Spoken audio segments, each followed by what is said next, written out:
Hello दोस्तों, good morning. आप लोग के लेकर फिर से हाजिर हूँ साइंस का मॉडल सेट। आज मैं आप लोग के लिए 3 मॉडल सेट एक ही साथ कराऊंगा, जो 4, 5 और 6 का एक ही साथ करा दूंगा, ठीक है। लेकिन इसका नाम रहेगा मॉडल सेट 4। आज मैं आप लोग को 3 सेट कराऊंगा, जिसमें 48 क्वेश्चन रहेंगे, जो VVI क्वेश्चन है 2021 के लिए। आप लोग के लिए बहुत महत्वपूर्ण है, बहुत VVI क्वेश्चन है। आज मैं आप लोग के लिए 48 क्वेश्चन का सेट लाऊंगा और एक ही साथ सभी क्वेश्चन को सेट लगाऊंगा, ठीक है। आप लोग जितना जल्दी हो सके अपने दोस्तों में शेयर कर दीजिए और आप लोग अपने आप में आंकिए से आप कितना पढ़े हैं और आपको कितना पढ़ने की ज़रूरत है अभी से भी, ठीक है। अभी से भी ज़रूरत है। आपका एग्ज़ाम 17 फरवरी से स्टार्ट होने वाला है, 17 फरवरी से, ठीक है। इसे 17 फरवरी से आपका एग्जाम शुरू होने वाला है। आपका फर्स्ट एग्जाम साइंस का है, साइंस का, ठीक है। तो आप लोग गर्दा छोड़ा दीजिए, ये वीडियो हमारा देखिए, पूरा का पूरा वीडियो देखिए। मैं आप लोग को पूरा का पूरा बताऊंगा और इसको एक बार माइंड में याद कर लीजिए, ठीक है। याद करने की जरूरत नहीं, कृपया एक बार पूरा वीडियो देख लीजिए, आपको कोई ज़रूरत नहीं पड़ेगी याद करने की, ठीक है दोस्तों। शुरू करते हैं एक नंबर से शुरू करते हैं। तो निम्नलिखित में से किस माध्यम की चाल सबसे अधिक होती है? किस माध्यम में प्रकाश की चाल सबसे अधिक होती है? देखिए, सबसे पहले प्रकाश की चाल है। तब प्रकाश की चाल यानी सूर्य से जो प्रकाश निकलती है वह सबसे अधिक गमन करती है, तो निर्वात से होकर आती है। तो निर्वात से होकर आती है, इसीलिए उसका सबसे ज़्यादा क्या हो जाएगा? निर्वात में प्रकाश की चाल सबसे अधिक होती है। उसके बाद सूर्य का प्रकाश की चाल 3 × 10⁸ मीटर प्रति सेकेंड होती है, ठीक है। मीटर प्रति सेकेंड होती है, या 3 लाख किलोमीटर प्रति घंटा। 3 लाख किलोमीटर प्रति घंटा होता है, ठीक है। याद रखिएगा, इसको मीटर प्रति सेकेंड में बदलिएगा तो ये हो जाएगा 3 × 10⁸ मीटर प्रति सेकेंड हो जाएगा, ठीक है। 3 × 10⁸ मीटर प्रति सेकेंड इसका आंसर हो जाएगा निर्वात में। चलिए, दूसरा क्वेश्चन है, निम्नलिखित में कौन सा विद्युत का सुचालक है? ठीक है, सुचालक है। इसमें से सभी जो है, इसमें सभी अधातु है, ठीक है। सभी अधातु है। अधातु में सिर्फ एक ही होता है जो विद्युत का सुचालक होता है, वो भी ग्रेफाइट। क्या होता है? ग्रेफाइट, ठीक है। ग्रेफाइट जो कार्बन का अप्रूफ होता है, किसका? कार्बन का अप्रूफ होता है ग्रेफाइट, ठीक है। और ये देखिए, ये ग्रेफाइट जो है विद्युत का सुचालक है और चमकीला भी है, चमकीला अधातु भी है, ठीक है। एक ऐसा धातु का नाम बताना है जिसमें धातुई चमक पाई जाती है, तो ये हो जाएगा आयोडीन, ठीक है। ये भी अधातु है लेकिन इसमें विशेष चमक पाई जाती है, ठीक है। उसके बाद है 3 नंबर क्वेश्चन में, सभी जीव जंतुओं के लिए ऊर्जा का अंतिम स्रोत क्या है? सूर्य होगा, ठीक है। सभी के लिए ऊर्जा स्रोत है केवल सूर्य से ही सबको ऊर्जा मिलती है। उसके बाद है रासायनिक अभिक्रिया में भाग लेने वाले पदार्थ को अभिकारक कहा जाता है। क्या कहा जाता है? अभिकारक कहा जाता है, ठीक है। अभिकारक कहा जाता है, ठीक है। भाग लेने के बाद जो पदार्थ नया बनाता है उसे उत्पाद कहते हैं या प्रतिफल कहते हैं, ठीक है। इसको तीर के चिन्ह के बाईं ओर लिखते हैं। यहां अभिकारक हो जाएगा, ये वाला अभिकारक बाईं ओर, ठीक है। और दाईं ओर हो जाएगा प्रतिफल या उत्पाद हो जाएगा, ठीक है दोस्तों। आगे बढ़ते हैं, ग्लूकोज का सूत्र क्या होता है? तो ग्लूकोज का सूत्र क्या होगा? तो जिसमें देखिए, चीनी में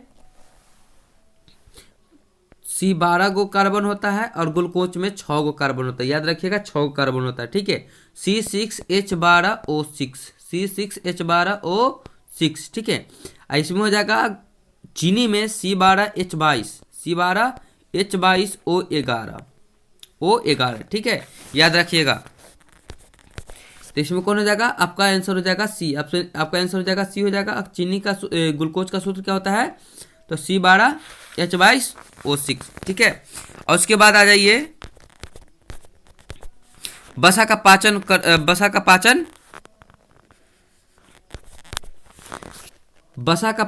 करता है किसमें? तो ये हो जाएगा आपको लाइपेज। वसा का पाचन कौन करता है? लाइपेज करता है। कौन करता है? लाइपेज। आयोडीन की कमी से घेंघा रोग हो जाए, जो गलकंठ गला में जो हो जाता है, वो गला में, ठीक है, गला में गलाकंठ या घेंघा रोग इसी में होता है। ठीक है, याद रखिएगा। अमीबा में अलैंगिक जनन किस विधि द्वारा होती है? अमीबा में अलैंगिक जनन किस विधि द्वारा होती है? तो विखंडन विधि द्वारा, यानी खंड खंड में टूट जाता है तो उसे विखंडन विधि कहते हैं। ठीक है, और उसके बाद है प्रकाश के अपवर्तन और परावर्तन, दोनों के दो ही नियम होते हैं। प्रकाश के परावर्तन और अपवर्तन में दो ही नियम होते हैं, तो इसके बारे में थोड़ा सा जान लीजिए। प्रकाश का अपवर्तन और परावर्तन में याद रखिएगा, परावर्तन जो होगा किसी दर्पण से टकराएगा। ठीक है, किसी दर्पण से आएगी और टकराकर फिर लौट जाएगी। ठीक है, ये आपतित किरण, ये परावर्तित किरण, ये दर्पण हो गया। ठीक है, तो ये प्रकाश का परावर्तन हो गया। ठीक है, और उसके बाद जैसे एक विरल माध्यम से सघन माध्यम में जाएगी, जैसे मान लीजिए ये पानी है। ठीक है, ये विरल माध्यम है, ये वाला विरल माध्यम है, ये सघन माध्यम है। जब सरल माध्यम से विरल माध्यम में जाएगी तो इसके दिशा में होने वाले परिवर्तन को ही क्या कहते हैं? प्रकाश का अपवर्तन कहते हैं। इसका भी दो नियम, प्रकाश के परावर्तन के भी और प्रकाश के अपवर्तन के भी दो नियम होते हैं, याद रखिएगा। तो दोनों में देखिए यहाँ दोनों क्वेश्चन आ गया है, प्रकाश का अपवर्तन 2, प्रकाश का परावर्तन भी 2 होते हैं। ठीक है, याद रखिएगा इसको। और उसके बाद है आपका सरल सूक्ष्मदर्शी। सूक्ष्मदर्शी जब भी आता है तो उत्तल लेंस का प्रयोग ही किया जाता है, याद रखिएगा। सरल सूक्ष्मदर्शी में उत्तल लेंस का प्रयोग किया जाता है। ठीक है,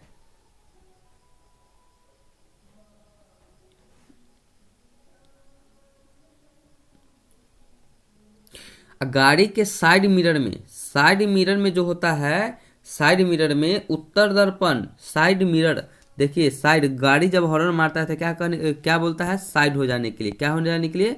साइड हो जाने के लिए। ठीक है, और वो ड्राइवर जो है अपना आईना में देखते रहता है, साइड मिरर में देखते रहता है कि साइड हुआ कि नहीं, साइड हुआ कि नहीं। किस में? तो दर्पण में। दर्पण कैसा दर्पण रहता है? तो साइड मिरर यानी उत्तल दर्पण रहता है। कैसा दर्पण? उत्तल दर्पण।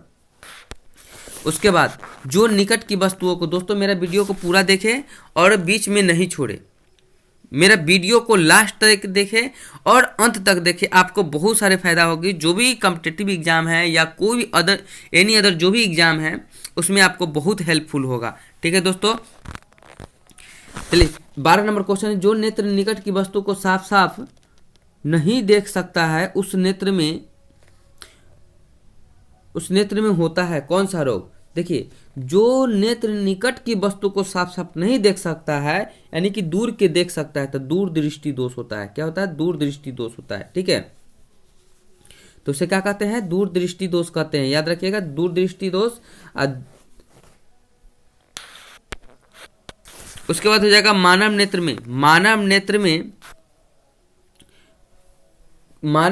में डैश हो गया है। यहां पर आपको बताना है से क्या होगा इसमें। तो इसमें किसी प्रकार का लेंस नहीं होता, ये तो गलत बात है। अवतल लेंस तो कभी नहीं होगा, तो उत्तल लेंस हो जाएगा। कौन सा लेंस हो जाएगा? उत्तल लेंस।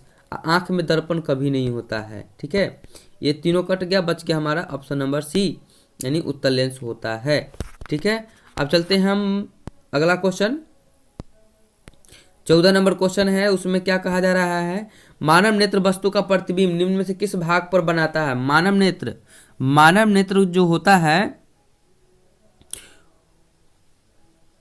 वह वस्तु का प्रतिबिंब कहाँ पर बनाता है? तो रेटिना पर बनाता है। किस पर बनाता है? रेटिना पर बनाता है। लघु पथन के समय परिपथ में विद्युत धारा का मान क्या होता है? तो बहुत अधिक हो जाता है। क्या हो जाता है? बहुत अधिक हो जाता है। ठीक है, उसके बाद किसी बल्ब में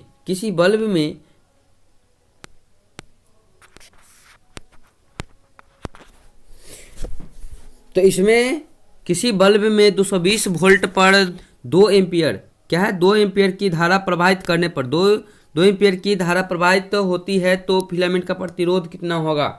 यानी आर का मान पूछा जा रहा है। ठीक है, तो आर का मान पूछा जा रहा है तो V बराबर क्या होता है? V बराबर IR होता है।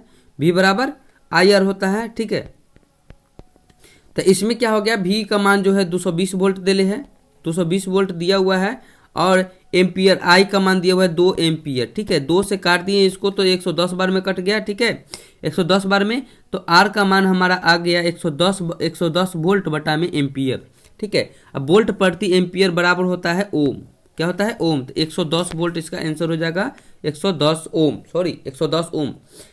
1 ओम बराबर कितना होता है, तो 1 वोल्ट प्रति एम्पियर बराबर होता है कितना, 1 ओम।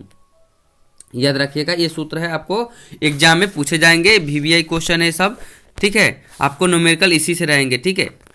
और एक और होता है एक V बराबर आई आर, ठीक है। और एक और होता है P बराबर वी आई, ठीक है। अब V बराबर V का मान रखिएगा तो V बराबर क्या होता है, आई आर, ठीक है। आई आर गुने आई, तो ये हो जाएगा आपको क्या, आई स्क्वायर आर हो जाएगा, क्या हो जाएगा, P बराबर आई स्क्वायर आर हो जाएगा। ये शक्ति का है, किसका, शक्ति का पूछेगा तो ये फॉर्मूला लगाएंगे। ये क्वेश्चन जो है आपको इंटर में पूछा गया, इंटर के फिजिक्स में पूछा गया क्वेश्चन है, बहुत वीवीआई क्वेश्चन है, जो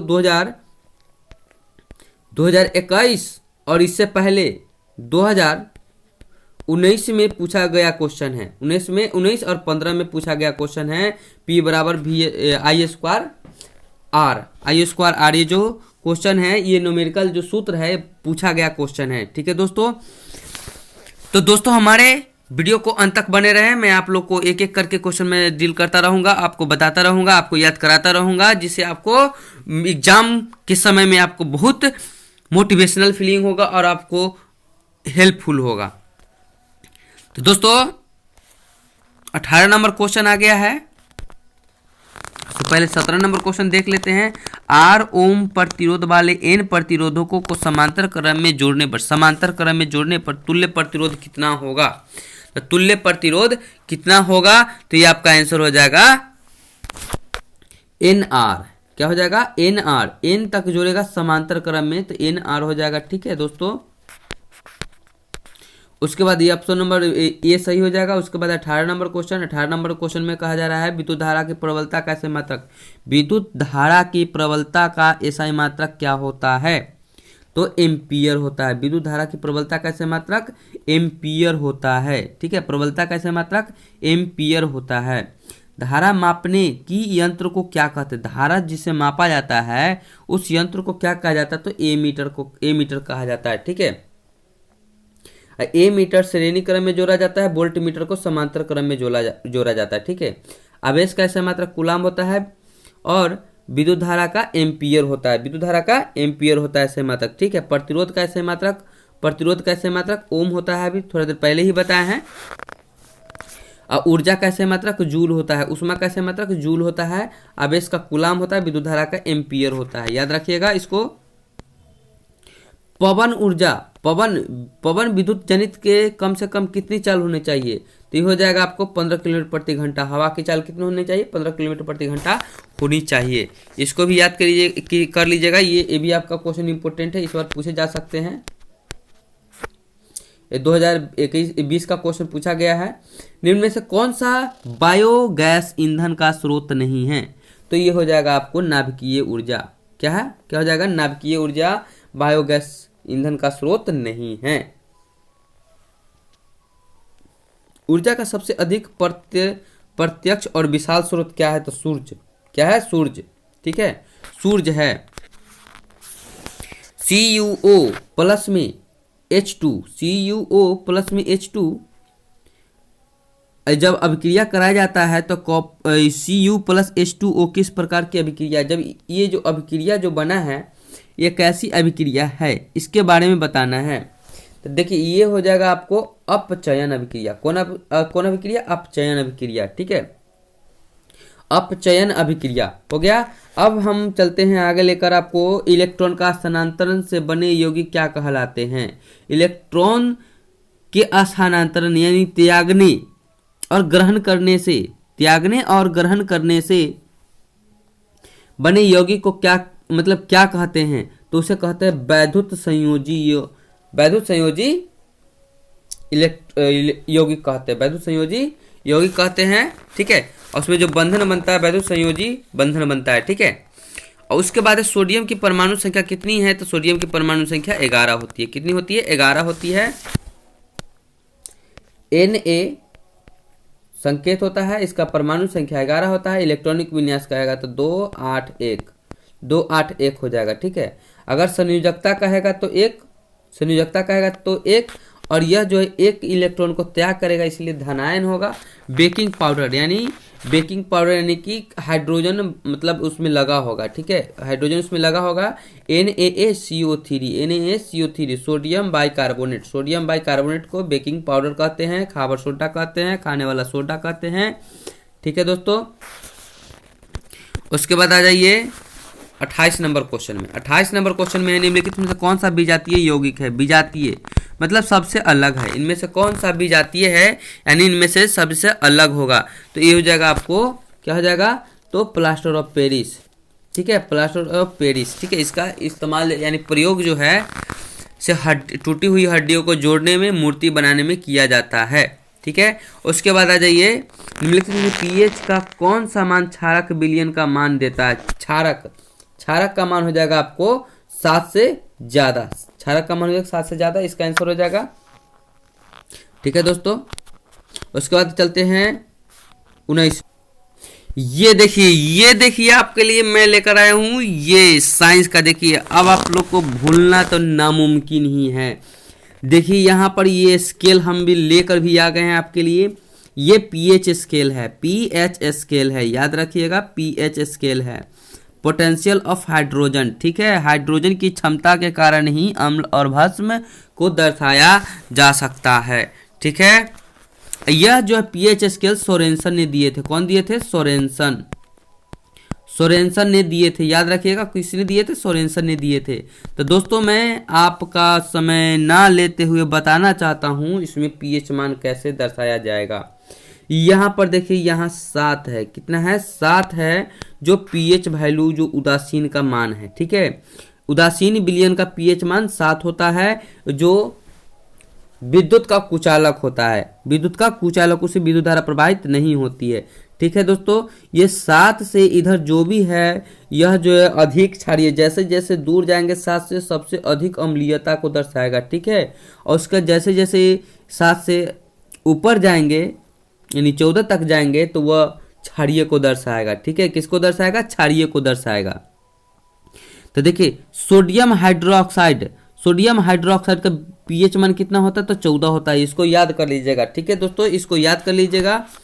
और उसके बाद है जठर रस यानी अम्ल रस का पीएच मान कितना होता है? 1.2 यानी कि 1 के लगभग 1 के करीब होता है, याद रखिएगा, 1 के करीब होता है, ठीक है। नींबू का रस का पीएच मान 2.2 या 2.4 दिया हुआ रहता है, कभी कभी याद रखिएगा 2.2 या 2.4 दिया हुआ रहता है, इसको याद कर लीजिएगा। उसके बाद है आपका शुद्ध जल का पीएच मान 7 होता है, शुद्ध जल का पीएच मान 7 होता है। और इसी में है रक्त, मानव रक्त का पीएच मान भी इसमें दिया हुआ है 7.4 हो गया। मिल्क ऑफ मैग्नीशिया का पीएच मान 10 होता है, इसको भी याद कर लीजिएगा दोस्तों। तो आपको तो याद हो ही गया होगा, ठीक है। ये पीएच स्केल है, 7 से इधर जो भी है अम्ल को दर्शाता है, और 7 से ऊपर वाला को क्षार को दर्शाता है, ठीक है। और 7 जो होता है वो उदासीन होता है। अब हम क्वेश्चन नंबर 19 पर चलते हैं। क्वेश्चन नंबर 29 में है, इसमें हम सभी को बारे में बता चुके हैं, ठीक है, पीएच के बारे में।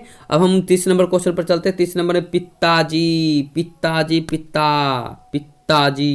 पित्तल पिताजी से बना हुआ है, पित्तल पिताजी से बना हुआ है, यानी ये मिश्र धातु है। किससे बना हुआ है? पीता, त से तांबा, ठीक है, जी से जस्ता या जिंक, कभी कभी जस्ता देता है, कभी कभी जिंक देता है, याद रखिएगा, दोनों एक ही तत्व है, तांबा प्लस जस्ता, यह यौगिक है मिश्र धातु का, ठीक है। निम्नलिखित कौन आयनिक यौगिक है? आयनिक यौगिक है जिसमें क्लोरीन है वो आयनिक यौगिक हो जाएगा, जिसमें क्लोरीन है उसमें आयनिक यौगिक हो जाएगा। अब चलते हैं आपको हम लेकर 32 नंबर क्वेश्चन में है, निम्नलिखित में से कौन सा पदार्थ ऑक्सीजन संयोग नहीं करता है? तो सोना है, तो सोना को मार दीजिए, गोल्ड यानी कि ये ऑक्सीजन से कभी संयोग नहीं करता है। सरलतम हाइड्रोकार्बन क्या है? तो ये आपका हो जाएगा मीथेन। क्या हो जाएगा? मीथेन, ठीक है। CH4 इथेन का होता है मीथ एथ प्रोप-ब्यूटेन, ठीक है। एक इसमें कार्बन 1 होता है, इसमें कार्बन 2 गो, इसमें 3 गो, और ब्यूटेन में 4 गो कार्बन होता है, याद रखिएगा, ठीक है। अगर इसका सूत्र पूछा जाए एथेन का तो C2H6, ठीक है। और प्रोपेन का तो C3 या 3 दूना 6 और 2 8 C3H8, ठीक है। ब्यूटेन का पूछा जाएगा तो C4H10 और ब्यूटेन को भरा जाता है एलपीजी गैस सिलेंडर में। गैस सिलेंडर में क्या भरा जाता है? एलपीजी में ब्यूटेन, आइसोब्यूटेन, नॉर्मल ब्यूटेन, ठीक है। और उसमें गंध करने के लिए एक पदार्थ मिला जाता है, उसका नाम है एथिल मरकैप्टन। क्या है? एथिल मरकैप्टन, ठीक है। एथिल मरकैप्टन ये इथेन से, एथ से बना हुआ है एथिल मरकैप्टन, ठीक है। उसके बाद है हाइड्रोकार्बन, हाइड्रोजन के संयोग कर बनाता है क्या? हाइड्रोकार्बन। क्या बनाता है? कार्बन है और हाइड्रोजन है तो हाइड्रोकार्बन। क्या बनाएगा? हाइड्रोकार्बन बनाएगा, ठीक है। वायुमंडल में CO2 गैस कितनी है? तो 0.03%, 0.03% हो गया। अब हम ले चलते हैं ओजोन में एक अणु में ऑक्सीजन के परमाणु की संख्या 3 होती है। O तरीके मतलब O3, ठीक है। ऑक्सीजन ओजोन के सूत्र क्या होता है? O3। क्या होता है? O3। 3 गो इसमें परमाणु की संख्या कितनी है? तो 3 है, ठीक है, याद रखिएगा 3, ठीक है। इसकी गंध कैसी होती है? सरल मछली की जैसी इसकी गंध होती है। आवर्त सारणी में कितने आवर्त है? तो 7 आवर्त है। अब वर्ग कितने? तो 18 वर्ग है, ठीक है। 18 गो वर्ग और 7 गो आवर्त है। हीलियम कैसा तत्व है? हीलियम एक अक्रिय गैस है, अक्रिय यानी नोबेल गैस भी कहते हैं इसको। क्या कहते हैं? नोबेल गैस कहते हैं, ठीक है। उसके बाद है ऑक्सीजन। क्या है? ऑक्सीजन एक हार्मोन है, पादप हार्मोन है। क्या है? पादप हार्मोन है। क्या है? पादप हार्मोन है। पादप हार्मोन 5 प्रकार के होते हैं, ठीक है। पादप हार्मोन कितने प्रकार के? 5 प्रकार के होते हैं। जिब्रेलिन, साइटोकाइनिन, ऑक्सीजन, एब्सिसिक और एथिलीन, ठीक है। ये 5 प्रकार के पादप हार्मोन है, ठीक है। उसके बारे में थोड़ा सा बता देते हैं आप लोग को।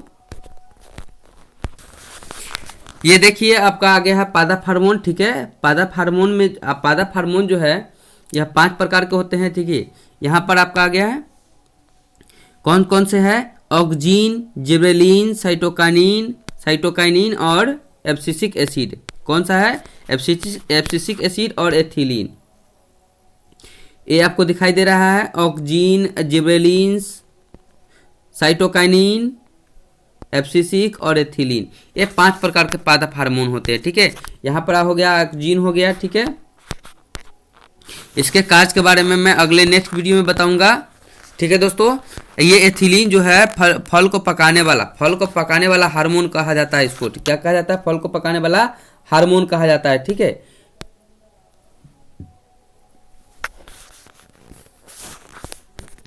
उसके बाद आ जाइए जिब्रेलिन, साइटोकाइनिन, एब्सिसिक एसिड। देखिए सबसे हटकर है एब्सिसिक एसिड। यह जो है उल्टा काम करता है, ठीक है। सब बढ़ाने का काम करता है, यह रोकने का काम करता है, ठीक है। यह जो है कोशिका विभाजन को बंद कर देता है, यानी पत्तियों को मुरझा देता है। जब इसे पत्ती पर छींट देते हैं तो यह पत्ती को मुरझाने लगता है, कोशिका विभाजन नहीं कर पाता है, उसको बंद कर देता है, ठीक है दोस्तों। अगला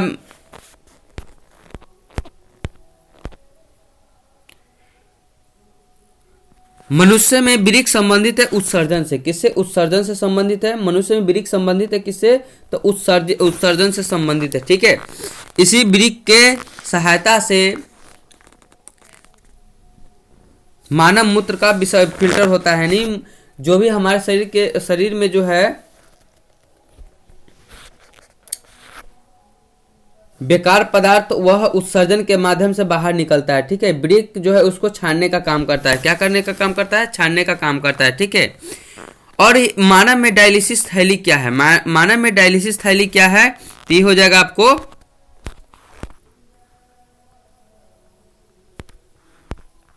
एक बार फिर से रिवाइज करा दें आप लोग को। ये देखिए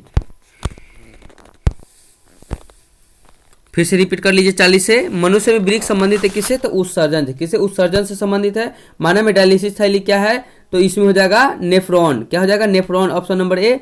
और उसके बाद आ जाएगा आपको भोजन का पचना, उपचयन अभिक्रिया है। उपचयन मुकुलन द्वारा किसी प्रजनन होता है? तो ईस्ट में होता है। किसमें? ईस्ट में होता है। फूल का नरजनन भाग पुंकेसर होता है, पुमंग होता है, ठीक है। नर भाग यानी पुरुष भाग होता है, ठीक है। गुणसूत्र बने होते हैं डीएनए, प्रोटीन्स और आरएनए के, ठीक है।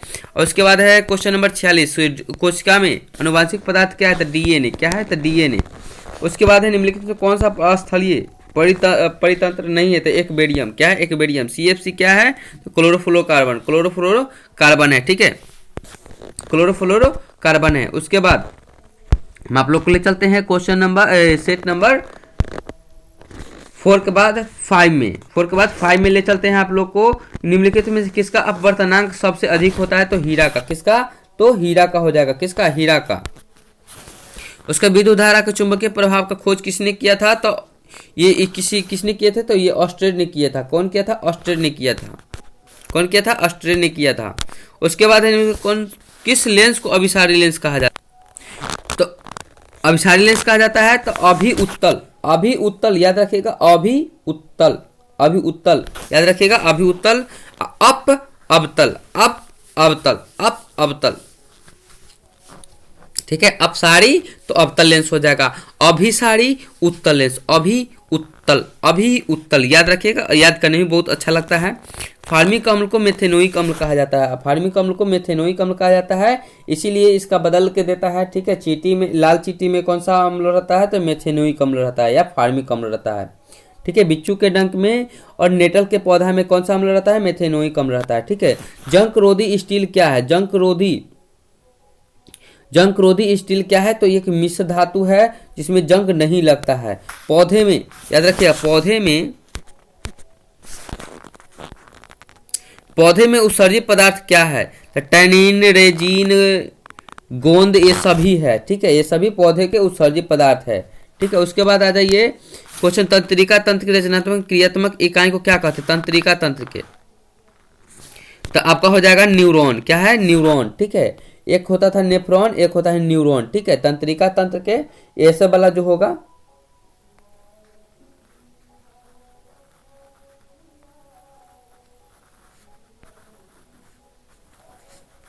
ये वाला जो भाग होगा ये न्यूरॉन कहलाएगा। क्या कहलाएगा, न्यूरॉन कहलाएगा, ठीक है।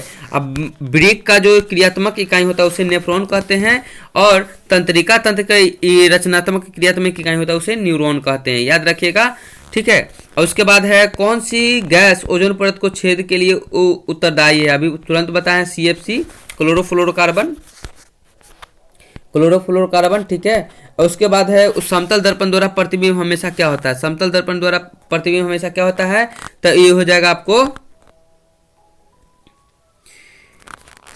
काल्पनिक होता है। समतल दर्पण द्वारा प्रतिबिंब हमेशा काल्पनिक होता है, इसको याद रखिएगा, समतल दर्पण द्वारा बना प्रतिबिंब हमेशा काल्पनिक होता है, हमेशा काल्पनिक होता है। क्वेश्चन पूछा जाएगा किस दर्पण से केवल आभासी प्रतिबिंब प्राप्त होता है, तो हो जाएगा इसमें समतल दर्पण हो जाएगा, ठीक है। उसके बाद आ जाइए, किसी वस्तु का आवर्धित प्रतिबिंब बनता है, कौन दर्पण में, तो अवतल दर्पण में। कौन दर्पण में, अवतल दर्पण में, ठीक है, अवतल दर्पण में हो जाएगा। उसके बाद काल्पनिक प्रतिबिंब, हम देखिए यहाँ आगे क्वेश्चन, काल्पनिक प्रतिबिंब हमेशा प्राप्त होता है, काल्पनिक प्रतिबिंब तो सीधा होता है, क्या होता है, सीधा होता है। और ये अगर पूछा जाए कि हमेशा किस में बनता है, तो समतल दर्पण में, इसको भी याद कर लीजिए, याद तो हो ही गया होगा। अभिनेत्र लेंस में फोकस दूरी में परिवर्तन किया जाता है, किस पर, तो ये हो जाएगा आपको पक्षाभि द्वारा। किसके द्वारा, पक्षाभि द्वारा होता है, किसके द्वारा, पक्षाभि के द्वारा होता है। अभिनेत्र लेंस की फोकस दूरी में परिवर्तन किया जाता है, तो पक्षाभि के द्वारा हो जाएगा। स्पेक्ट्रम में किस रंग का किरण का झुकाव अधिक होता है, किसके, तो मतलब अधिक होता है, तो इसमें हो जाएगा बैजानी है पिनाला, याद रखिए, बैजानी है पिनाला, बैगनी।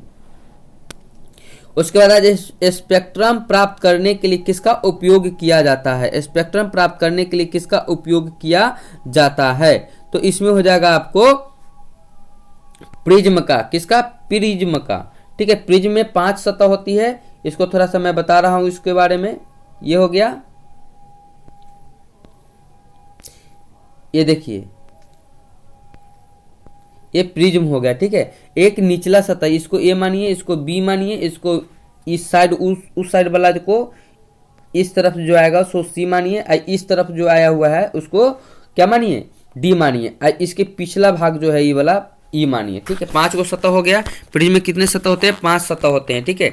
उसके बाद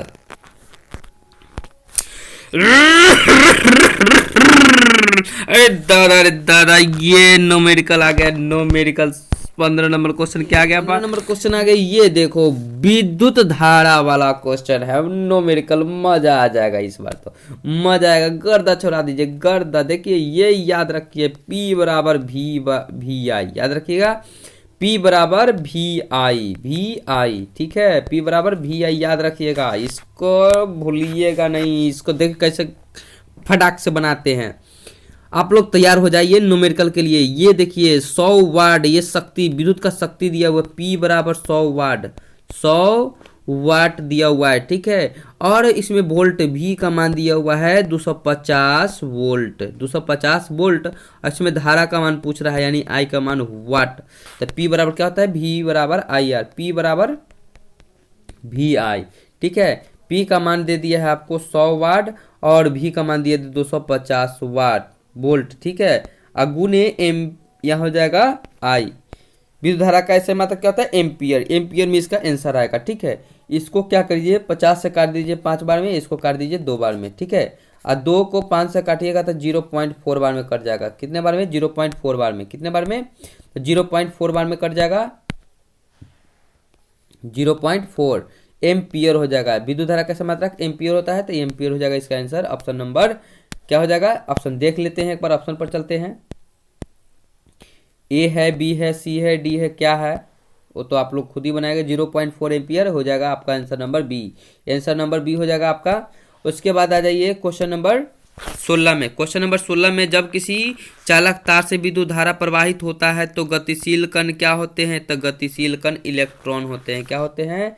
इलेक्ट्रॉन होते हैं, ठीक है। उसके बाद किसी विद्युत बल्ब पर 220 वोल्ट और 100 वाट अंकित, इसे 110 वोल्ट पर प्रचलित करते हैं तो इसके द्वारा एक और क्वेश्चन आ गया है विद्युत धारा चैप्टर से, जो VVI क्वेश्चन है, NCERT बुक से लिया गया है, ठीक है। NCERT बुक से है क्वेश्चन। ये VVI क्वेश्चन है, 2013 में पूछा गया क्वेश्चन है, ठीक है। 2013 में पूछा गया क्वेश्चन है, हो सकता है तो इस बार रिपीट भी कर सकता है, ठीक है। इसको याद कर लीजिए। इसका आंसर एक ही मात्र याद रखिए, 25 वाट होगा, ठीक है। 25 वाट दिया हुआ है, ठीक है। लेकिन अगर इसे न्यूमेरिकल से निकाले जाए तो बहुत समय लग जाएगा, ठीक है। इसको याद रखिएगा, 25 वाट होता है, ठीक है। 100 वाट 100 वाट और 220 वोल्ट रहे, और जब उसे 110 वोल्ट पर प्रवाहित करते हैं तो इसमें उपयुक्त शक्ति का मान कितना हो जाएगा, ठीक है। सबसे पहले आई निकाल लीजिए। इसका आई बराबर क्या हो जाएगा? P/V, ठीक है। P/V हो जाएगा।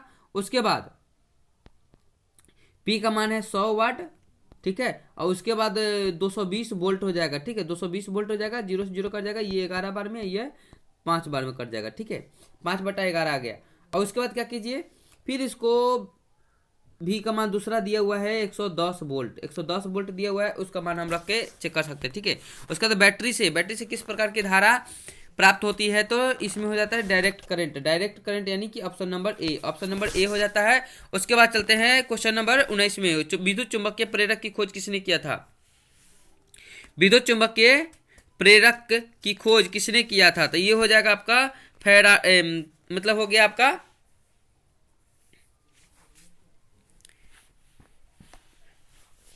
फैराडे ने किया था। कौन किया था? फैराडे ने किया था। किसका? कौन किया था? फैराडे ने किया था, ठीक है। उसके बाद है विद्युत जनित का सिद्धांत आधारित है किस पर? तो विद्युत जनित सिद्धांत है विद्युत धारा के उष्मीय प्रभाव पर, विद्युत धारा के उष्मीय प्रभाव पर, ठीक है। विद्युत जनित्र का सिद्धांत, विद्युत जनित मतलब जनरेटर, ठीक है। तो ये सॉरी, ये हो जाएगा विद्युत धारा, ये नहीं होगा, सॉरी गलत हो गया। ये हो जाएगा विद्युत धारा की चुंबकीय प्रेरण पर, ये हो जाएगा आपका आंसर, ठीक है। विद्युत जनित्र का सिद्धांत आधारित है किस पर? तो विद्युत चुंबकीय प्रेरण पर, ठीक है। उसके बाद है नवीकरणीय ऊर्जा का स्रोत है। नवीकरणीय का मतलब फिर से प्राप्त किया जा सकता है, ठीक है। तो ये हो जाएगा आपको सौर ऊर्जा। कौन हो जाएगा? सौर ऊर्जा हो जाएगा, ठीक है। उसके बाद अनवीकरणीय ऊर्जा का स्रोत है, ठीक है। अनवीकरणीय ऊर्जा का स्रोत है, इसमें कौन हो जाएगा? तो ये देखिए, आपका जो अनवीकरणीय मतलब फिर से प्राप्त नहीं किया जाएगा, तो वो हो जाएगा आपको विद्युत ऊर्जा। कौन ऊर्जा? विद्युत ऊर्जा। एक उत्तम ईंधन है, एक उत्तम ईंधन है, कौन सी? तो एक उत्तम ईंधन हो जाएगा आपको जैव गैस। कौन सा गैस? जैव गैस हो जाएगा आपका उत्तम ईंधन हो जाएगा। उसका जस्ता और तनु हाइड्रोक्लोरिक अम्ल के फिर कौन सा गैस बनता है? तो हाइड्रोजन गैस बनता है। ये धातु है, ये अम्ल है। जब धातु को अम्ल से विक्रिया कराया जाता है तो इसमें कौन सी गैस निकलती है? तो हाइड्रोजन गैस मुक्त होता है। कोई तत्व ऑक्सीजन के साथ विक्रिया करके उच्च गलनांक वाला यौगिक बनाता है, बनाने वाला यौगिक निर्माण करता है, तो यह यौगिक जो है जल में विलय होता है। यह तत्व कौन हो सकता है? तो कैल्शियम। कैल्शियम जो है जल में घुल जाता है, याद रखिएगा, ठीक है, कैल्शियम। उसके बाद निम्नलिखित अभिक्रिया में अपघटन की अभिक्रिया कौन सी है? निम्नलिखित में से कौन सी अपघटन की अभिक्रिया है? तो इसमें हो जाएगी 2KClO3। इसको ही सिर्फ याद रखिए, 2KClO3 को जब विक्रिया कराते हैं तो KCl प्लस में O3 यानी कि पोटेशियम क्लोराइड और ऑक्सीजन अलग हो जाता है, ठीक है। उसके बाद है लवण कौन है? इनमें से लवण कौन है? इनमें से लवण कौन है? तो ये तो अम्ल हो गया, ये अम्ल हो गया। और लवण इसमें हो जाएगा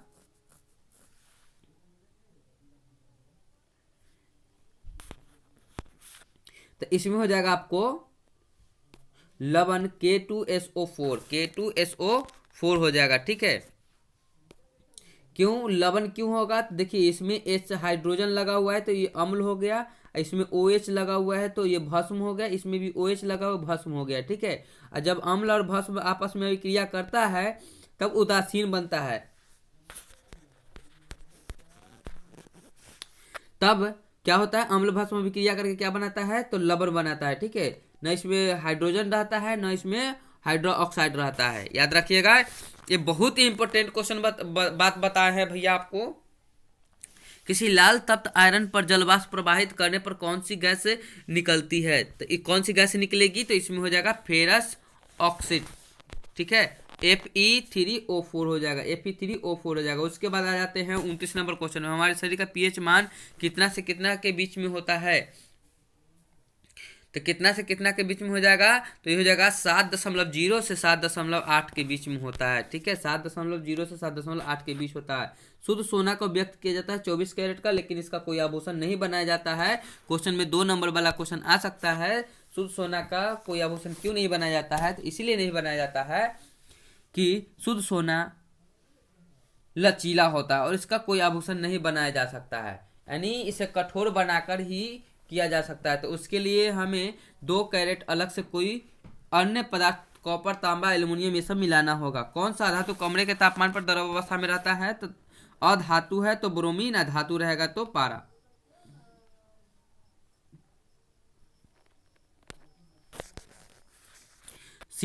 सीसा टीन से क्या बनता है? तो सोल्डर बनता है। सीसा टीन से क्या बनता है? तो सोल्डर बनता है, ठीक है। इथाइल एल्कोहल का अनुसूत्र क्या होता है? इथाइल एल्कोहल, देखिए मेथ के बाद आता है एथ, मेथ के बाद एथ आता है, मेथ के बाद एथ आता है। तो एथ में 2 कार्बन होता है, तो 2 कार्बन इसमें भी है, इसमें भी है और इसमें भी है, ठीक है।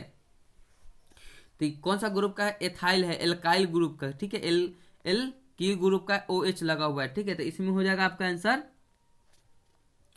C2H5OH, C2H5OH, ठीक है, C2H5OH।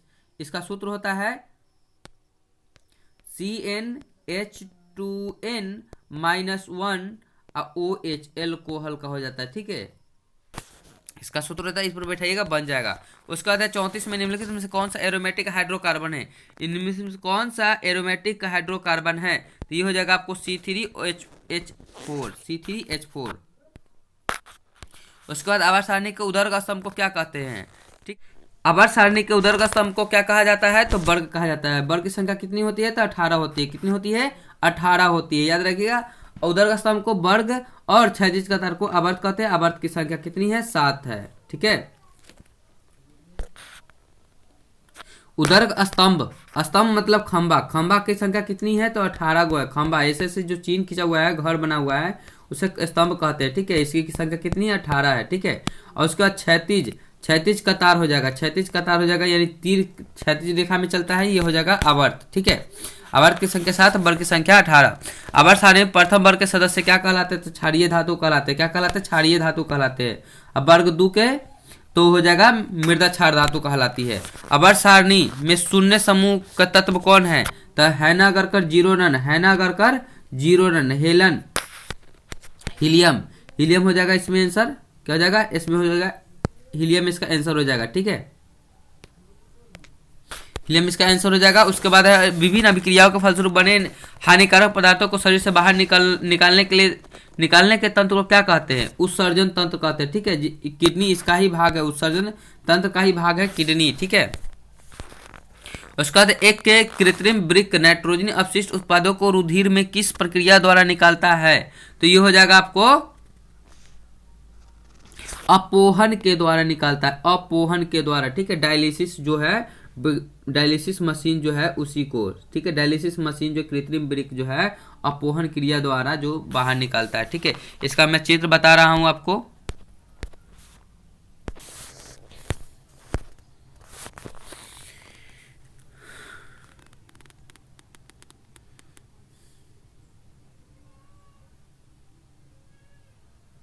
नाइट्रोजनी अपशिष्ट उत्पादकों को रुधिर से किस प्रक्रिया द्वारा बाहर निकालता है? तो ये हो जाएगा अपोहन क्रिया के द्वारा। किसके द्वारा? अपोहन क्रिया के द्वारा निकालता है। ठीक है, उसके बाद अपोहन क्रिया, उसके बाद मैं बता देता हूँ कृत्रिम वृक्क कैसे काम करता है। सो ये आपका चित्र है,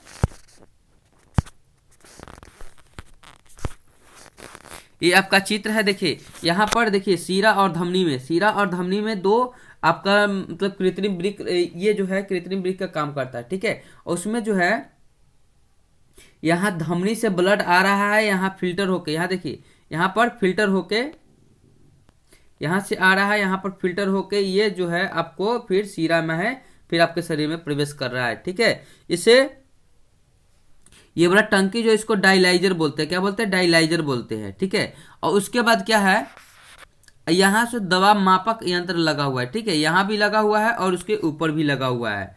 ठीक है, और उसके बाद एक और लगा हुआ है, 3 को इसमें दबाव मापक यंत्र लगा हुआ है। चलते हैं अब क्वेश्चन नंबर 41 में। 41 में क्या कहा जाता है? मनुष्य के शरीर की सबसे बड़ी ग्रंथि क्या है? तो ये हो जाएगा आपका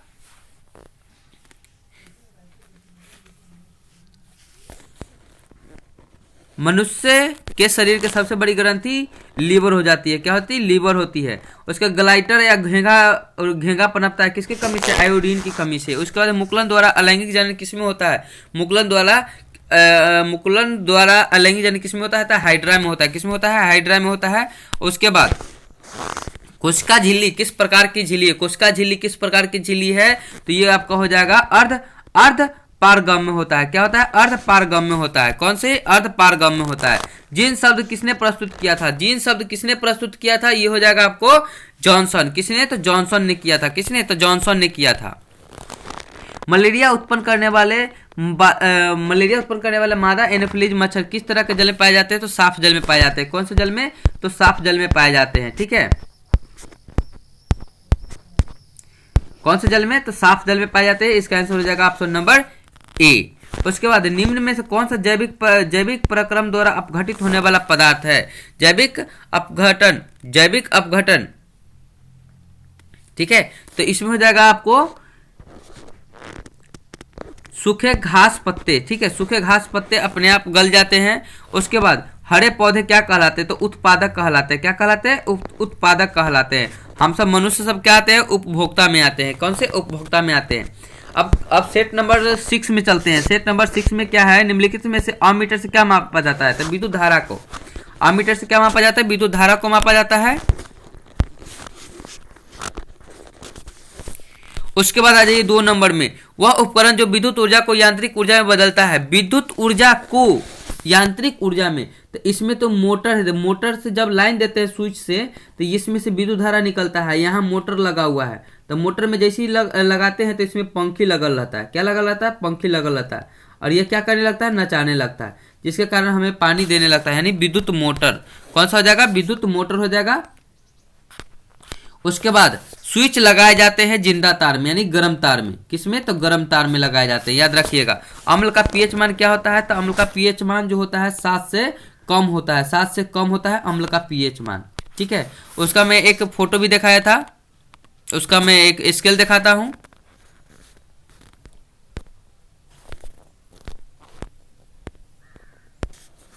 ये रहा आपका फोटो। ये देखिए 7 से नीचे, 7 से नीचे जो है ये अम्ल हो गया, 7 से ऊपर भस्म हो गया यानी क्षार हो गया, ठीक है। और 7 वाला उदासीन हो गया, ठीक है। उसके बाद चलिए नेक्स्ट क्वेश्चन है 5 नंबर, सेट नंबर 6 का है। सेट नंबर 6 का क्वेश्चन नंबर 5 है। क्रायोलाइट किसका अयस्क है? किसका अयस्क होता है? तो ये एल्युमिनियम का होता है, ठीक है। बॉक्साइट और क्रायोलाइट ये एल्युमिनियम का। साइंस का जो भी सब्जेक्ट है, जो भी मेरा वीडियो है, उसका लिंक मैं इसी बुक के अंदर में मैं रखूंगा और उसके बारे में मैं आप लोग को बताऊंगा, ठीक है। उसके बाद शुरू करते हैं 1 नंबर से। अमीटर का प्रयोग किसके मापने के लिए किया जाता है? तो धारा को मापने के लिए किया जाता है। किसका? धारा को मापने के लिए। वह उपकरण जो विद्युत ऊर्जा को यांत्रिक ऊर्जा में बदलता है। तो विद्युत ऊर्जा, देखिए यहाँ स्विच लगा हुआ है, स्विच से जब विद्युत धारा देते हैं तो मोटर जो है चलने लगता है। मोटर जो है चलने लगता है, यहाँ पर पंखे लगा हुआ होता है, यह जो चलने लगता है, यह पानी निकलने लगता है, इससे पानी खींचने लगता है, ठीक है। तो विद्युत ऊर्जा से यांत्रिक ऊर्जा में बदला तो ये हो जाएगा विद्युत मोटर। कौन हो जाएगा? विद्युत मोटर हो जाएगा। उसका स्विच लगाए जाते हैं गर्म तार में, जिंदा तार में, ठीक है। उसके बाद आ जाइए, अम्ल का पीएच मान कितना होता है? तो 7 से कम होता है। अम्ल का पीएच मान 7 से कम होता है, ठीक है। और उसके बाद आ जाइए क्रायोलाइट। क्रायोलाइट किस धातु का अयस्क है? तो एल्युमिनियम का, ठीक है। किसका? एल्युमिनियम का। एल्युमिनियम का अयस्क बॉक्साइट भी होता है और क्रायोलाइट भी होता है, ठीक है। प्रकाश संश्लेषण की क्रिया किसमें होती है? तो हरे पेड़ पौधे में होती है, हरे पेड़ पौधे में होती है। उसके बाद किसे रासायनिक दूत कहा जाता है? तो हार्मोन को। किसे? हार्मोन को कहा जाता है। चिपको आंदोलन किससे संबंधित है? वन संरक्षण से। वन संरक्षण हो गया। क्वेश्चन नंबर 10 है, गोलीय दर्पण में फोकसांतर और वक्रता त्रिज्या यानी कि एफ और आर में क्या संबंध है? एफ और आर में क्या संबंध है? तो एफ बराबर, देखिए एफ बराबर जो होता है r/2 के होता है, या आर बराबर जो होता है 2f को होता है। इनमें से जो यहाँ पर r बराबर 2f है तो इसका आंसर हो जाएगा r बराबर 2f। निर्गत किरण और अभिलंब के बीच के कोण को क्या कहते हैं? तो निर्गत कोण कहते हैं। क्या कहते हैं? निर्गत कोण, ठीक है। उसके बाद 1 मीटर फोकस दूरी वाले उत्तल लेंस की क्षमता क्या होती है? तो एक डायोप्टर होती है, एक डायोप्टर होती है। सामान्य आंख के लिए स्पष्ट दर्शन की न्यूनतम दूरी 25 सेंटीमीटर होता है। दूरबिंदु अनंत होता है, दूरबिंदु अनंत होता है, ठीक है। उसके बाद है किस दृष्टि दोष को निवारण के लिए अवतल लेंस का प्रयोग किया जाता है? तो ये हो जाएगा निकट दृष्टि दोष को दूर करने के लिए, ठीक है। निकट के वस्तु को निकट दृष्टि दोष को दूर करने के लिए निकट दृष्टि अवतल लेंस और दूर के लिए उत्तल लेंस, ठीक है। अबिंदुकता के लिए जरा इसको बाइफोकल लेंस का प्रयोग किया जाता है अबिंदुकता के लिए। निकट दृष्टि दोष को किस लेंस का प्रयोग किया? निकट दृष्टि दोष में किस लेंस का प्रयोग किया जाता है? तो निकट दृष्टि है तो इसमें हो जाएगा अवतल लेंस, ठीक है। अवतल लेंस हो जाएगा। वही क्वेश्चन को दोबारा घुमा दिया गया है। अब चलिए अगला क्वेश्चन है, 1 वोल्ट कहलाता है कितना का? तो 1 वोल्ट कहलाता है आपका 1 जूल प्रति कूलाम, 1 जूल प्रति कूलाम के, ठीक है। 1 जूल प्रति कूलाम बराबर 1 वोल्ट कहलाता है, ठीक है। आमीटर विद्युत परिपथ में कैसे जोड़ा जाता है? तो श्रेणी क्रम में जोड़ा जाता है, श्रेणी क्रम में जोड़ा जाता है। और उसके बाद वोल्ट मीटर अगर पूछा जाए तो वोल्ट मीटर पार्श्व क्रम में यानी समांतर क्रम में जोड़ा जाता है, ठीक है। ये क्वेश्चन जो आ गया है आपका 17 नंबर क्वेश्चन, 17 नंबर क्वेश्चन बहुत वीवीआई क्वेश्चन है। ये जो है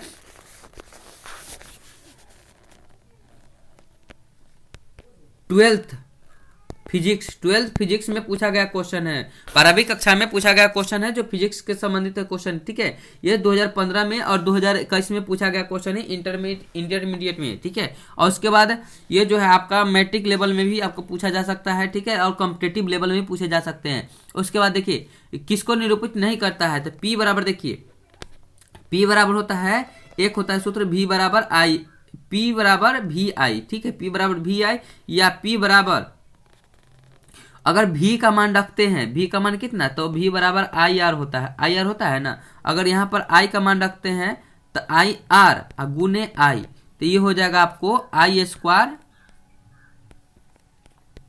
आई स्क्वायर आर हो जाएगा। ये दूसरा फार्मूला हो गया, ठीक है। और तीसरा फार्मूला क्या है, तो V बराबर P बराबर वी आई होता है ना। अब I बराबर क्या होता है, V बाई आर होता है। क्या होता है, V बाई आर होता है। तो इसमें कहा जाएगा तो V अगुने I का मान रखेंगे V बाई आर, तो ये हो जाएगा आपको V स्क्वायर। क्या हो जाएगा,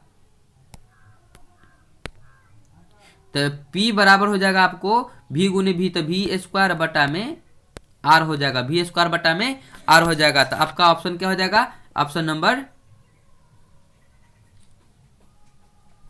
ये भी सही है, ये भी सही है, और उसके बाद आई स्क्वायर आर भी सही है, ठीक है। लेकिन यहां देखिए इसमें आर स्क्वायर लगा हुआ, यही आपका गलत है, ठीक है। इसमें यही क्वेश्चन आपका गलत हो जाएगा, ये वाला आपका क्वेश्चन गलत हो जाएगा। ये विद्युत शक्ति को निरूपित नहीं करता है। मैंने तीनों क्वेश्चन बता दिया, पी बराबर वी आई, ठीक है। और जब आई का मान रखेंगे तो वी स्क्वायर बाई आर हो जाएगा, और जब वी का मान रखेंगे तो आई स्क्वायर आर हो जाएगा, ठीक है। उसके बाद चलते हैं क्वेश्चन नंबर 18 में। एक कूलाम्ब बराबर होता है कितना का, एक कूलाम्ब बराबर होता है कितना का, तो ये आपका हो जाएगा 1 एम्पियर प्रति 1 एम्पियर सेकेंड का होता है। 1 एम्पियर सेकेंड बराबर 1 कूलाम्ब होता है, ठीक है।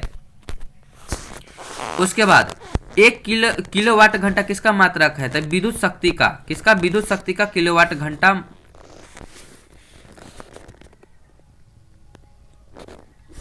विद्युत शक्ति का नहीं, सॉरी विद्युत शक्ति का नहीं हो सकता है। विद्युत शक्ति का होता है एचपी, हॉर्स पावर होता है। और विद्युत ऊर्जा का हो जाएगा किलोवाट घंटा, KWH स्मॉल के हो जाएगा। उसके बाद आ जाइए एक विद्युत यूनिट बराबर होता है कितना, तो 1 किलोवाट घंटा, 1 किलोवाट घंटा के, ठीक है, 1 किलोवाट घंटा के बराबर होता है। उसके बाद आ जाइए जीवाश्म ईंधन का उदाहरण है क्या, जीवाश्म ईंधन का उदाहरण क्या है, तो सभी हो जाएगा। जीवाश्म ईंधन क्या हो जाएगा, इनमें से सभी हो जाएगा, इनमें से सभी। गोबर गैस एक प्रकार की क्या है, तब गोबर गैस क्या है, तो ये है आपके एक प्रकार की बायोगैस है। क्या है, बायोगैस। उसके बाद है बायोगैस का उत्पादन होता है किससे, तो गोबर से। किससे, गोबर से। क्वेश्चन वही है, आगे पीछे थोड़ा सा समझने का फेर है, और समझ जाइएगा तो आप लोग खुद बना लीजिएगा, ठीक है। क्वेश्चन नंबर 24 पर है, किस उत्पाद द्वारा लेड नाइट्रेट को गर्म करने पर प्राप्त होता है। कौन सा उत्पाद लेड नाइट्रेट को गर्म करने पर प्राप्त होता है, तो ये हो जाएगा आपको NO2 और ऑक्सीजन, ये दोनों प्राप्त होता है, ठीक है। उसके बाद इनमें से कौन सा सही है, इनमें से कौन सा सही है, तो इसमें देखिए इनमें से कौन सा सही है, तो Na2 इसमें पूछना चाहिए था। धोवन सोडा का सूत्र क्या है, Na2CO3 into 10H2O, Na2CO3 into 10H2O, ठीक है। उसके बाद लोहा से जिंक से लेपित की क्रिया क्या कहलाता है, गैल्वेनाइजेशन कहलाता है। क्या कहलाता है, गैल्वेनाइजेशन कहलाता है, जस्तीकरण कहलाता है, ठीक है। उसके बाद है गंधीय सूचक नहीं है, गंधीय सूचक नहीं है,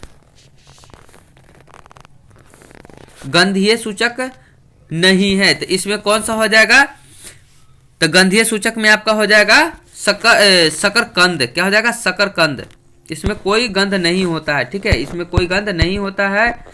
उसके बाद चलाइए फिर द्विक्षारकीय अम्ल है, द्विक्षारकीय अम्ल है, तो द्विक्षारकीय अम्ल में क्या हो जाएगा आपको H2SO4 हो जाएगा, ठीक है। पोटास एलम होते हैं कैसे, तो पोटास एलम हो जाएगा आपको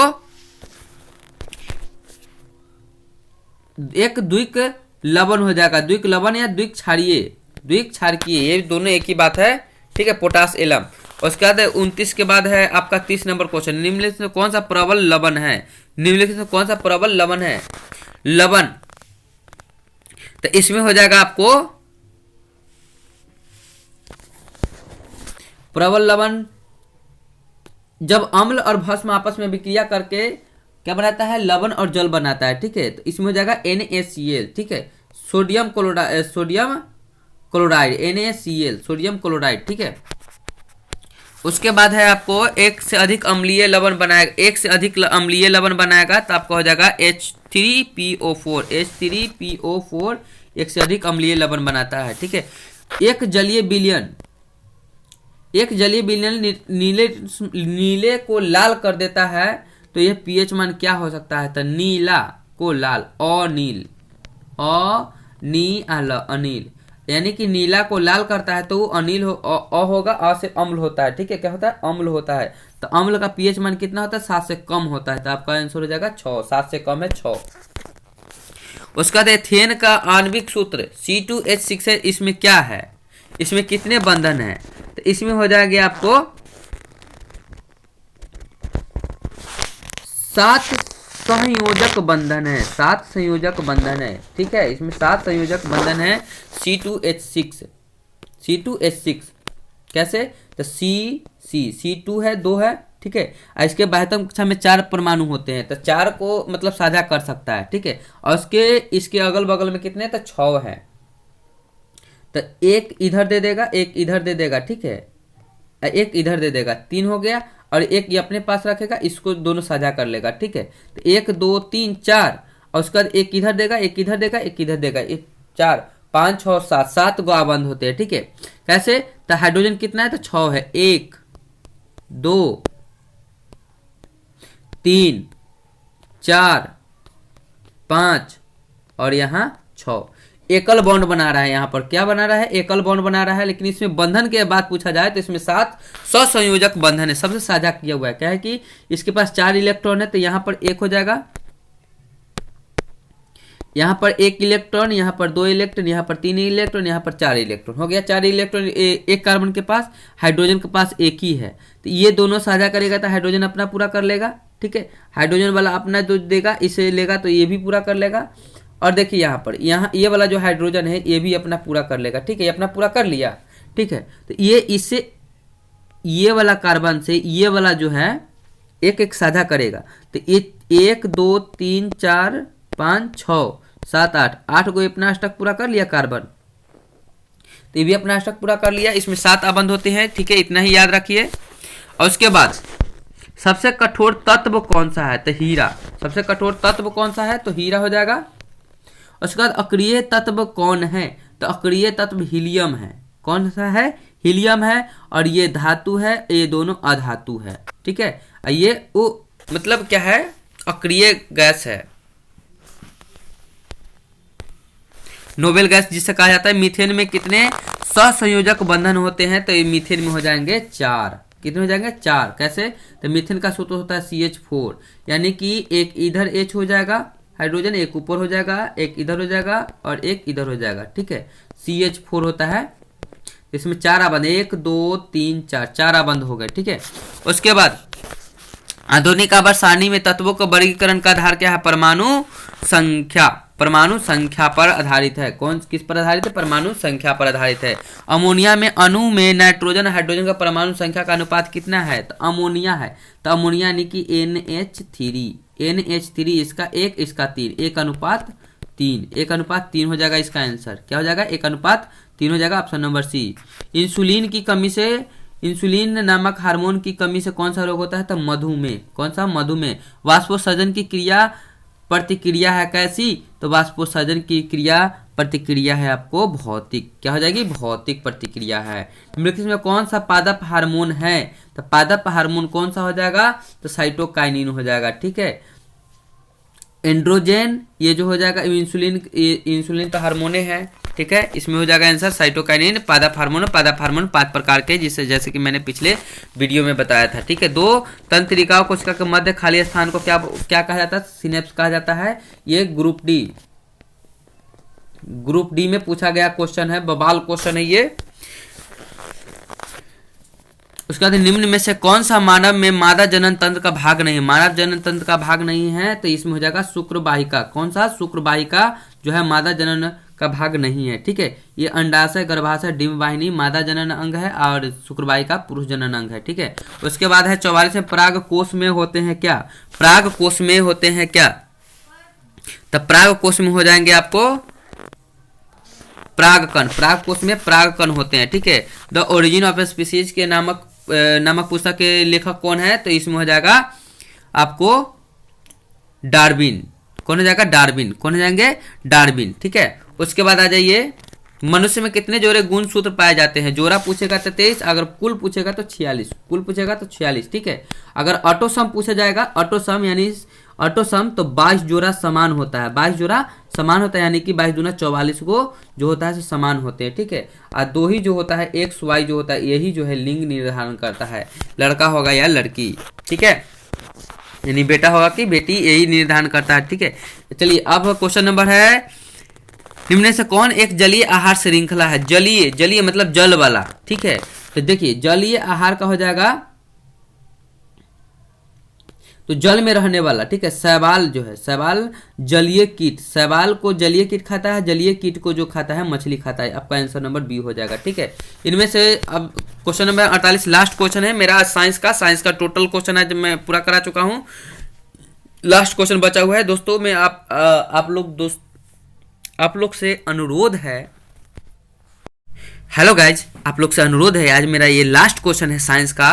इसके बाद में फिर अपने मतलब जो न्यूनतम मॉडल सेट है उससे मैं साइंस का मॉडल सेट लेकर आऊँगा, ठीक है दोस्तों। अपने दोस्तों में शेयर कर दीजिए, जितना ज़्यादा होगा, जितना ज़्यादा से ज़्यादा शेयर कीजिएगा। और अगर मेरा वीडियो आप लोग को अगर पसंद आता है तो लाइक कीजिए या न कीजिए, अपने दोस्तों में जरूर शेयर कीजिएगा, ठीक है दोस्तों। 48 नंबर क्वेश्चन है, निम्नलिखित में से किसे आप उपभोक्ता की श्रेणी में रखेंगे? उपभोक्ता की श्रेणी में रखेंगे तो हम रखेंगे किसको? तो जंगली जानवर को। किसको? जंगली जानवर को रखेंगे। तो दोस्तों आज मेरा कंप्लीट हो चुका है पूरा का पूरा क्वेश्चन। अब फिर हम अगले सेट लाएंगे जो मॉडल सेट 7 आएगा, ठीक है, जो साइंस विषय से ही लाएंगे, जो साइंस विषय का ही लाएंगे दोस्तों। तब तक हमारे चैनल पर बने रहिए और पिछले वीडियो को देखते रहिए। लिंक सभी का डिस्क्रिप्शन बॉक्स में दे दिए है, ठीक है। साइंस से जो भी रिलेटेड क्वेश्चन है मैं सभी को लिंक डिस्क्रिप्शन बॉक्स में डाल चुका हूं, आप लोग वहां से जाकर देख सकते हैं, ठीक है। धन्यवाद, हम फिर मिलेंगे अगले नेक्स्ट